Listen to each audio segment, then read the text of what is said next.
What's up guys, and welcome back to another episode of Career Mode. This is episode number 61, and we start today's episode off with some player training for Brian Fagan, our giant central midfielder, and also Jordan Tranariga as well. And we also start today's episode off with a very interesting transfer over here. Manchester United wanted to take back Dean Henderson to Old Trafford for £23.5 million, and I said, sorry Ollie, you shouldn't have sold him. Henderson is staying here at Bramall Lane where he's loved by the fans. He's going absolutely nowhere. 81 rated, only 25 years old, now part of the England setup on a regular basis and a future England number one with me in charge. He definitely will be. Henderson is staying here. He's going to be our number one throughout all the years we're in charge of Sheffield United, and surely all the years as England manager as well. But also a big game for Scott McKenna as well. Real Sociedad wanted to take him to Spain, and I said no, sorry, hands off. We've had bids for Henderson, McKenna and Tony to start the summer window off. These are three really important players in our team, if not our three most important players in our team. Alf Nord, of course, out of contract at the end of the season. I've put him on the transfer list. He's probably going to leave in the summer as well. And McKenna, as we know, is now taking the armband permanently from Ollie. He's going nowhere. McKenna is staying here. We love Scott the Block, and he's remaining as our best centre-half in this team. But still, following that, after rejecting a couple of bids, we did go onto our transfer shortlist once again, and as you can see, I had 4 names here that I was considering bringing into the Sheffield United side for Season 4, and they were all in the striker / centre-forward role. Gerard Deulofeu of Watford, who was my number one target. Wesley of Inter, who sadly we couldn't afford to get, and we couldn't get him anyway because he just joined Inter last year, I believe, in January. And also 2 other names as well. Mitrovic, who we were looking at last season, and also Alfredo Morelos, now playing for Porto, and of course once formerly of Rangers and Helsinki in Finland. We decided to go for Deulofeu first, and after Watford's relegation, I was really frustrated about this, but they wouldn't budge on £32 million. And as we know, that the transfer market in career mode is really unrealistic. When a club gets relegated from the Premier League, their best players will normally want to leave, and normally the clubs wouldn't be so reluctant to let them go because they're on high salaries. After the relegation, they're going to lose the TV money. They need to start cutting those salaries and getting those salaries off the books. They'd normally accept a cut price figure, but this year, you might have noticed, Deulofeu's market valuation went up. Deulofeu's valuation went up despite their relegation. It's ludicrous, so unrealistic. So unfortunately, wouldn't budge on £32 million, and therefore we said to Watford, well, fair enough, you keep him in the Championship on that high wage, then we won't get him this year. And also a big game for Barry Walsh here, which we rejected, of course, a loan offer from Ajax. Of course, not going to loan out Walsh, who last season the 18-year-old, now 19-year-old, broke into our first team. He was only on £1.5 a week, and now 75 rated, 19 years old. He deserved a big wage increase, so I gave him £20 a week and a £25 sign-on bonus as we tie him down for 5 years. He's got potential to be special. Walsh is going nowhere. We love him. But with Porto, we were negotiating back and forth with the Portuguese side for Alfredo Morelos, and they came back to us after walking out of negotiations first time and said we're not going to accept a deal of anything less than £31.2 million plus a 10% sell-on clause for the Colombian. And now 26 years old, Morelos, we had the money to bring him in. We had about £36 million remaining in our budget right now. With Robinson out of contract in the summer, Morelos was the one I wanted. He was my second choice after Gerard Deulofeu, but I wasn't prepared to pay £31.2 million for the Colombian, no chance. We did some back and forth negotiating with Porto. This took about a week, and eventually they accepted a deal of, was it £27.5 million? £28 million for Alfredo Morelos, which is £8 million over his valuation. It's a lot of money for the Colombian, who's never played Premier League football before. 26 years old, 81 rated, but does have some absolutely fantastic stats with 90 acceleration, 89 sprint speed, 91 strength. So like Ndidi, I was looking for an athlete for this Sheffield United team, and Morelos athletically is very, very good indeed. Strong and quick, the perfect combination.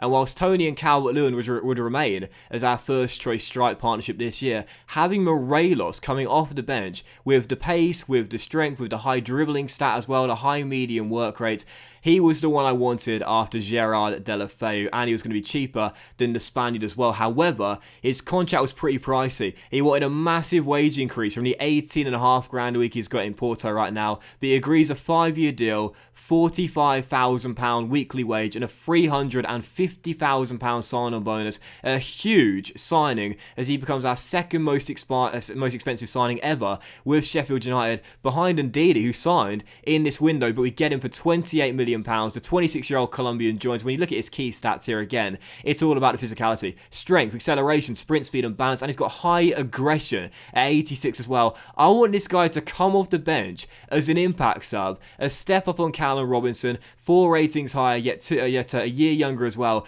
and just chase balls down, continue to press really hard, and throw his weight around as well as much as possible. He's a step up, and as a third choice striker, I think he'll be proved to worth the money. It's a gamble spending 28 million on a player that's never played Premier League football before, but what's Morelos got that we're lacking in our team right now? What did Wilfred Ndidi have that we're lacking in our Sheffield United side right now? As you take a look at the squad hub, what's the one thing we're lacking with this Sheffield United team, and what's vital to have in this Sheffield United team? European experience. That's one thing we're lacking right now. Now, we've got Joe Hart, a veteran who's got European experience. McKenna's played a few times in the Europa League for Aberdeen. Davy Prupper and Calvert-Lewin have also played in Europe for their respective sides as well. Prupper for the Champions League at PSV and Calvert-Lewin in the Europa League for Everton. But that's just 4 players. That's only 4 players that have got any kind of European experience in this team. And we're in the Europa League for the first time this series with Sheffield United. And we've got ambitions, and the board have got ambitions, of playing in the Champions League next year. We need players that have played in the Europa League and in European competitions. And Ndidi has played for Leicester City in the Champions League and in the Europa League with his Belgian side Genk before he came to the Premier League. Morelos has played in the Europa League for Rangers several times and Helsinki with the Finnish club he was playing for before he joined Rangers as well. And of course he would have played European football for Porto since he moved on in the game as well. We needed players that have got European experience and have done it on the European stage. Both Ndidi and Morelos have done that. If I'm speaking correctly, I think as things stand right now, Morelos is one of the top scorers this year in the Europa League as well, and that's what we needed. European experience with this Sheffield United side, which we were lacking massively to start the campaign off. That's why I was prepared to pay £28 million for Morelos, because whilst it's a gamble paying that much money and putting on 45 grand a week, don't get me wrong, he's done it in Europe before, and that's what we need. Someone to consistently, reliably get your goals in the Europa League. That's what we're going to need from Morelos if we're going to reach the semi-finals, no doubt about it. So of course those are our objectives for season 4: reach the semi-finals of the Europa League and finish in the top 4 in the Premier League. Very tough aims. You see our opening fixtures here for the month of August: Leicester at home, Everton away, Burnley at home, and then Chelsea away. Always a great battle there at Stamford Bridge. Wrap up the first month of football for Sheffield United. We still don't know our group yet for the Europa League, as we still haven't seen the qualifiers be played yet, so we're still waiting to find out our Europa League group. But once I find out, I will show you what group we've been drawn in for our first year in European football. But yeah, that's why Ndidi and Morelos were so vital to this club. Not only are they great physical athletes, not only are they great players, not only did they cost us a lot of money, are we the first to admit it. Our budget now has gone down to around £10 million.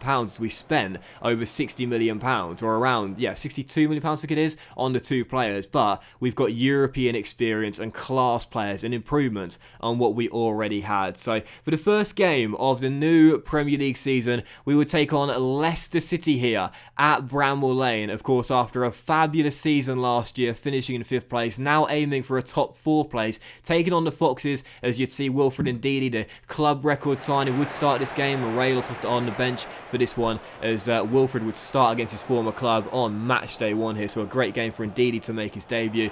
Right from the first whistle, Wilfred Ndidi was looking like an excellent signing. In 12 minutes, he'd won the ball back on 3 separate occasions and not misplaced a single pass. Early on this game, he was frustrating the Foxes, breaking up their attacks, continuing to intercept, and as he did it again in the 17th minute, he found Ivan Toney, who rolled through Calvert-Lewin as he gets around Benkovic with the step over. Dominic Calvert-Lewin sends Bramall Lane into eruption as Sheffield United go a goal up 80 minutes in, and last year he was our second highest scorer alongside that man Ivan Toney, and he said to the Shocker, "You might have won the Golden Boot this year, be a team player, Ivan, let me win it this year." Calvert-Lewin with the goal, smacks it in off the post, and what a start for Sheffield United. But despite Calvert-Lewin getting the goal, it was all Wilfred Ndidi in the first half. He was literally everywhere, he was an animal, and in the 22nd minute, as Calvert-Lewin would round Jordi Masip make it 2-0 on the opening day, double his goal tally and extend our lead. The move once again started off with a Wilfred Ndidi interception. In half an hour's worth of play, he had six interceptions in half an hour. Wilfred Ndidi was covering as much ground as N'Golo Kante, and that is hard to do. We were leading by 2, sadly with 8 minutes to go in the half in a game we were defending so well, and Ndidi was intercepting literally everything. Dennis Prayet would make it 2-1 as the Foxes would half the deficit and get themselves back in the game, and just past the hour mark, still leading by a goal, Sergio Canales found Munir as the Spaniards link up to make it 2-2, and we'd thrown away a 2-goal lead at Bramall Lane against Brendan Rodgers' side. Sheffield United 2, Leicester 2. The Foxes battle back from 2 goals down, and I was absolutely fuming, man. Seriously, terrible marking there from Scott the block, I must admit. Allow Munir to run in front of him, smash it home, and make it 2-2. We surrender a 2-goal lead, not for the first time in this series, but I wasn't prepared to surrender the 3 points.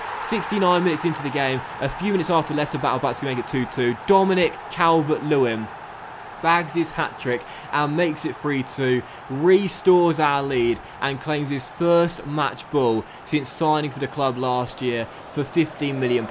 Great interception by Barry Walsh the Kid, justifying his new 5-year extension, rolls it through to Calvert-Lewin. He's got the hat-trick, Sheffield United 3, Leicester City 2, and in the 74th minute, good tackle by Shaw into Ndidi, and Ivan Toney, 40 goals in the Premier League last year. Is he going to extend that record this year? I highly doubt it. But if he can get 25 goals this year, I'd still call that a very good season from the Shocker. Great ball through by Wilfred Ndidi, an assist on his debut against his former club, which he deserved for his hard work all throughout the game. And Ivan Toney, eyes on the prize after a very successful World Cup campaign with England, comes back to club duties and picks up where he left off. Lovely first touch, lovely finish, and despite surrendering a 2-goal lead, we restore a 2-goal cushion and win the game by 4-2 behind the hat-trick from Dominic Calvert-Lewin and Ivan Toney bagging a goal on the opening day. 4-2 the final score, the perfect way to start the new season. Indeed, it was a monster, 6 interceptions in the game, 1 possession back 8 times and 1 a tackle as well.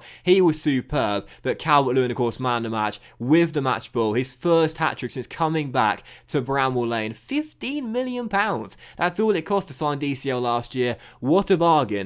And for this season, needing to finish in the top 4, it's going to be a very tough one just like last year, no doubt about it, but that's the way to start off a fantastic, super win on the opening day. But that will end today's episode of Career Mode, guys, so big thank you for watching. I hope you have enjoyed. If you did enjoy today's episode, then please drop a like. Much love to you all, have a fantastic day, and I'll see you for the next episode very soon.